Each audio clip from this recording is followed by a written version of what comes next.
Ta parole est une lampe à mes pieds, une lumière sur mon sentier. Psaume 119, verset 105. La méditation.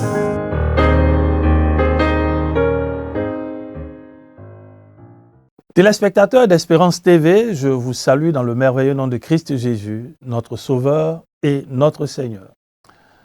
Je bénis Dieu pour l'opportunité qu'il nous donne de nous retrouver pour méditer sa parole, cette parole qui est une lampe à nos pieds et une lumière sur notre sentier. Le texte que nous propose le lecteur de la Bible pour la méditation du mercredi 2 octobre 2024, c'est celui du psaume 77, vers 1 à 21. Vers 1 à 21. Psaume 77, vers 1 à 21. Nous allons, conformément à la méthode de méditation, prier pour demander à Dieu de nous donner de comprendre sa parole. Prions. Nous bénissons ton nom, notre Dieu et notre Père. Tu nous aimes, tu prends soin de nous et tu t'attelles chaque jour à nous parler. Merci de ce que, en ce jour encore, tu te disposes à le faire. Nous prions que le Saint-Esprit nous donne la compréhension de ta parole et que ton but soit atteint dans nos vies. Au nom de Jésus. Amen. Psaume 77, vers 1 à 21, c'est le texte de la méditation du mercredi 2 octobre 2024. Nous faisons la lecture du texte. C'est Dieu que j'appelle et je crie. C'est Dieu que j'appelle, il m'écoute. Au jour de ma détresse, je m'adresse au Seigneur. Tout au long de la nuit, sans cesse, je tends les mains vers lui. Je reste inconsolable. Dès que je pense à Dieu, je me mets à gémir. Et quand je réfléchis, je perds tout mon courage. Vers 5. Quand je veux m'endormir, tu me tiens en éveil. Me voici dans le trouble. Je ne sais plus que dire.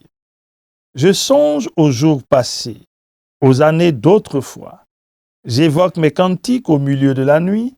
Je médite en moi-même. Mon esprit interroge. L'abandon du Seigneur va-t-il durer toujours? Ne reviendra-t-il plus jamais favorable? Son amour serait-il épuisé à jamais? A-t-il cessé pour toujours de parler? Dieu a-t-il oublié de manifester sa faveur? A-t-il dans sa colère fermé son cœur? Vers 11. Voici, me suis-je dit, qui fait ma souffrance. Le Très-Haut n'agit plus comme autrefois. Je me rappellerai ce qu'a fait l'Éternel. Oui, je vais évoquer tes miracles passés. Je veux méditer sur tes œuvres et réfléchir à tes hauts faits. Dieu, ta conduite est sainte. Quel Dieu est aussi grand que Dieu? Car tu es le Dieu des miracles. Tu as déployé ta puissance parmi les peuples. Oui, c'est toi, c'est par ton pouvoir que tu as libéré ton peuple, les enfants de Jacob, comme ceux de Joseph. Vers 17. Les eaux t'ont vu, ô Dieu, les eaux t'ont vu, et elles se sont mises à bouillonner, et même les abîmes ont été ébranlés. Les nuées déversèrent de la pluie en torrent, et dans le ciel d'orage retentit le tonnerre. Tes flèches sillonnaient le ciel dans tous les sens. Au fracas de ta foudre, du sein de la tornade, l'éclat de tes éclairs illuminait le monde. La terre s'effraya et se mit à trembler. Au milieu de la mer, tu as frayé ta route et tracé ton sentier parmi les grandes eaux, et nul n'a discerné la trace de tes pas. Vers 21. Tu as conduit ton peuple comme un troupeau par Moïse et Aaron. Amen. Psaume 77, vers 1 à 21, c'est le texte de la méditation du mercredi 2 octobre 2024. L'auteur de ce psaume est Asaph. Asaph qui était un des chantres qui était utilisé comme un instrument de Dieu dans le sanctuaire, dans l'adoration à notre Dieu. Asaph fait une prière, un appel au secours, et il se pose des questions relativement à Dieu qu'il croit ne pas l'entendre quand il est dans la détresse et quand il crie à lui. Et Asaph exprime sa douleur, son désarroi dans la situation dans laquelle il se trouve.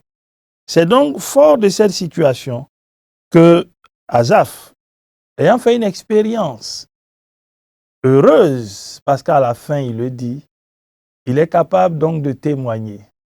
Et ce témoignage traduit dans ces 21 vers va nous servir d'appui pour comprendre les orientations que Dieu peut donner dans nos vies.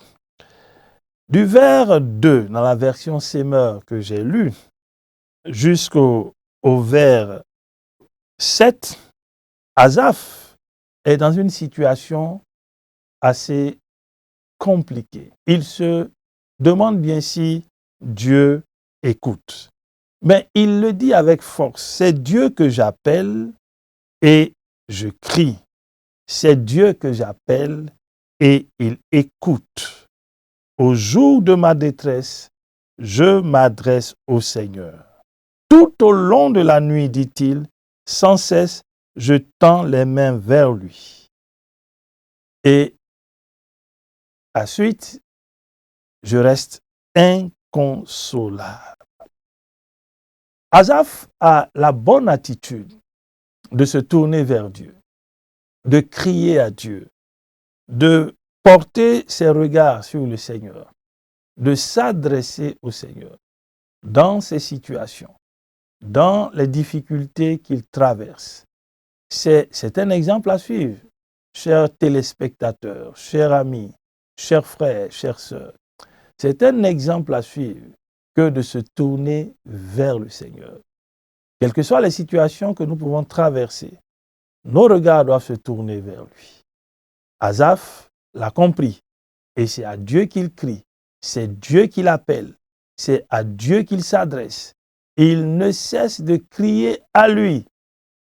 Chers frères, chères sœurs, crions à Dieu, appelons Dieu, tournons-nous vers lui parce que il est le Dieu qui écoute. Le psalmiste, d'ailleurs, va nous le rappeler dans le psaume 65, le vers 3. Il dit, « Toi qui écoutes la prière, tous les hommes viendront à toi. » Se tourner vers Dieu, appeler Dieu, réclamer le secours de Dieu est un exemple à suivre. Et rappelons-nous que ce Dieu-là nous dit que ses oreilles ne sont pas trop dures pour nous entendre. Il est donc disposé à nous entendre, il est disposé à nous écouter. Suivons l'exemple d'Asaph, se tourner vers le Seigneur. D'ailleurs, le psalmiste nous rappelle encore dans le psaume 34, le vers 6, celui qui tourne les regards vers le Seigneur, il a le visage rayonnant de joie, il n'est point confus. Il y a donc lieu, chers téléspectateurs, chers frères, chères sœurs, d'avoir cette bonne attitude, ce bon réflexe de nous tourner vers Dieu. Que traverses-tu? Quelles difficultés se trouvent au-devant de toi? Dans quelle épreuve te trouves-tu? Suis l'exemple d'Asaph. Tourne-toi vers l'Éternel. Crie à Dieu. Adresse-toi à lui. Il écoute. Asaph conclut qu'il reste inconsolable.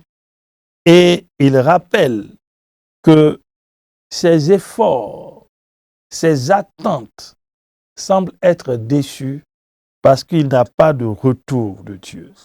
Chers frères, chères sœurs, Dieu peut rester silencieux, mais cela ne veut pas dire qu'il ne nous a pas entendus.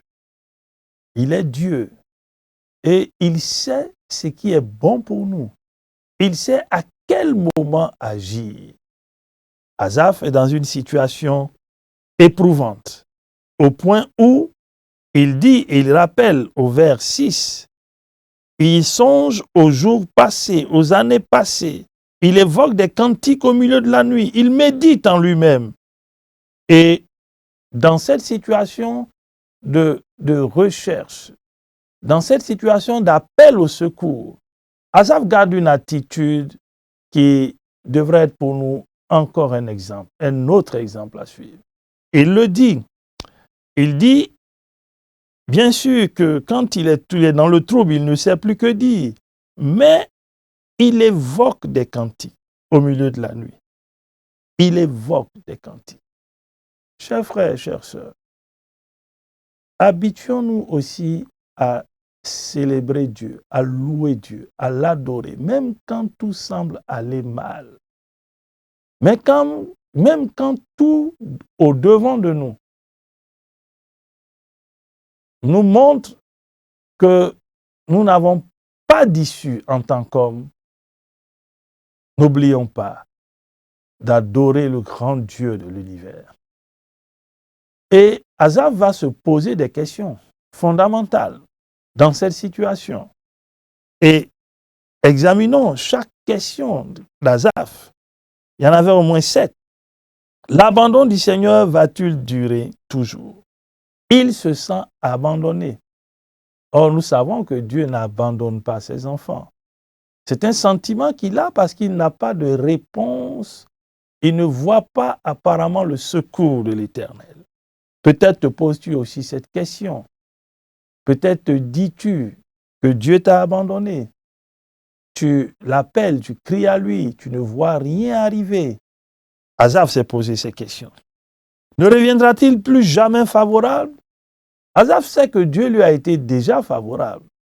Et il se demande bien si, dans cette situation, il ne trouvera pas la faveur de Dieu. Peut-être es-tu aussi dans cette situation. Dieu sera-t-il favorable à ma cause, à ma situation, à ma détresse? Asaph s'est aussi posé ces questions. Troisième question, ne reviendra-t-il, son amour serait-il épuisé à jamais? Nous savons que l'un des caractères immanents de Dieu, c'est que Dieu est amour, tout comme Dieu est saint. Et cet amour qui caractérise Dieu est permanent. J'ai même envie de dire éternel. Asaph, dans sa situation de détresse, d'appel au secours, se pose la question de savoir si l'amour de Dieu est épuisé. Chers téléspectateurs, chers amis, chers frères, chères sœurs, peut-être te poses-tu aussi cette question. L'amour de Dieu serait-il épuisé? Non, c'est un amour éternel. Il est amour. Si donc tu crois qu'il existe, tu dois aussi comprendre et croire que son amour est. Asaph se pose une autre question. A-t-il cessé pour toujours de parler? Notre Dieu parle. Notre Dieu peut aussi garder le silence. C'est une forme de communication pour lui. Peut-être te poses-tu la même question. A-t-il cessé de parler? Non. Dieu parle en son temps. Et quand il parle pour atteindre un objectif. Il parle pour un but. Asaph se pose encore une autre question. Dieu a-t-il oublié de manifester sa faveur? A-t-il, dans sa colère, fermé son cœur? Très bonne question parce que Ésaïe 59 nous rappelle que la main de l'Éternel n'est pas trop courte pour nous sauver. Son oreille n'est pas trop dure pour nous entendre. Mais ce sont nos péchés, nos fautes qui nous cachent sa face. Dieu est-il irrité? Est-il en colère? A-t-il fermé son cœur? Peut-être parce que tu as péché Peut-être parce que ta conduite l'a irrité. Si ce n'est pas le cas, alors rassure-toi, il n'a pas fermé son cœur. Asaph va se dire que le Très-Haut n'agit plus comme autrefois. Et il va décider d'entrer dans une dynamique dans laquelle chacun de nous doit également être. Il va se rappeler les souvenirs de Dieu. Après les questions, après ces interrogations, après ce qui semble être pour lui un silence qui davantage le trouble et le désarçonne, Asaph va se souvenir. Asaph va se rappeler. Oui, il veut se rappeler les miracles passés. Il veut se rappeler les hauts faits de Dieu, vers 13 et vers 12. Il veut se rappeler la sainteté de Dieu.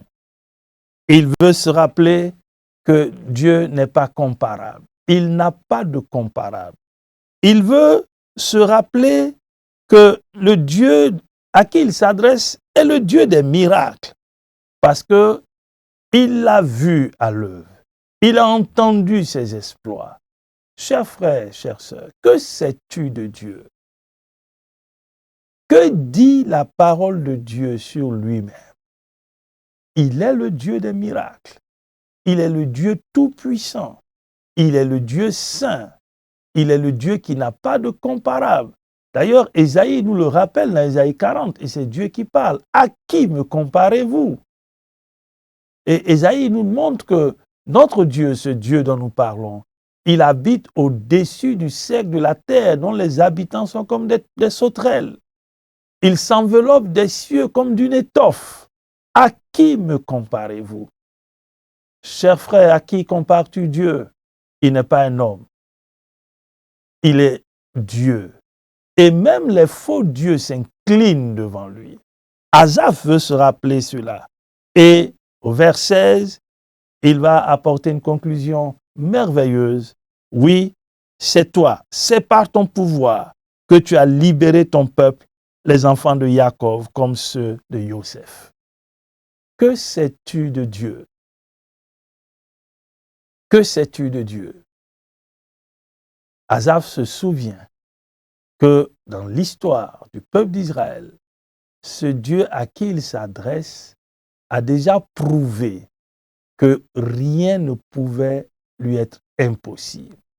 C'est pour cela qu'à partir du vers 17 jusqu'au vers 21, il rappelle le souvenir de la délivrance du peuple d'Israël. Sous la conduite de Moïse et d'Aaron, Dieu a déployé sa force. Devant la mer des roseaux, la mer s'est ouverte et le peuple d'Israël est passé à pied sec, nous dit la parole de Dieu. Devant l'adversité, Dieu a déployé sa force en tant qu'Éternel des armées. Et Asaph nous rappelle quelques armes dont Dieu s'est servi pour imposer le silence à l'adversaire. On le voit au vers 18, tes flèches sillonnaient le ciel dans tous les sens. Au vers 19, au fracas de ta foudre. Donc on voit des flèches, on voit Dieu qui combat avec la foudre, on voit Dieu qui combat au vers 19 avec des éclairs, on voit Dieu qui combat en faisant trembler l'adversaire, on voit Dieu qui se fraie une route, un chemin au milieu de la mer et qui dessine un sentier au milieu de la mer. Quel Dieu merveilleux! Chers téléspectateurs, on ne peut pas comparer ce Dieu au Dieu de ce monde. Il est tout puissant.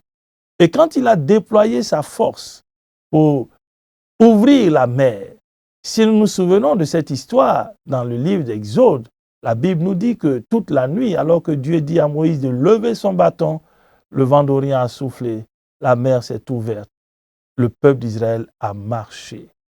Et l'expression à pied sec devrait nous donner de comprendre que ce Dieu-là, il n'a pas de comparable. En d'autres termes, quand la mer des roseaux s'est ouverte, Dieu a nivelé le fond de la mer. Et tout le peuple d'Israël, jeunes, enfants, vieillards, avec ce qu'ils avaient, sont passés, ont marché tout le long pour traverser cette mer. Et les flots étaient de part et d'autre comme des sortes de murailles, de remparts. Asaph se souvient de ses exploits et il nous les rappelle en ce jour. Chers frères, chères sœurs, chers amis, le Dieu dont parle la Bible est le Dieu tout-puissant. Il n'a pas de comparable et rien ne peut faire obstacle à son œuvre. Oui, rien.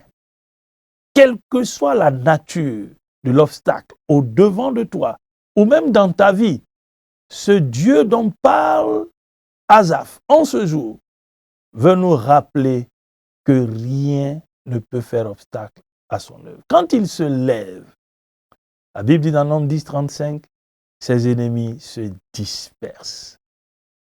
Il est important donc de comprendre qu'en suivant l'exemple d'Asaph, qui bien sûr avait conclu qu'il restait inconsolable parce qu'il n'entendait pas, il ne voyait pas le secours de Dieu, il est important de se tourner vers Dieu.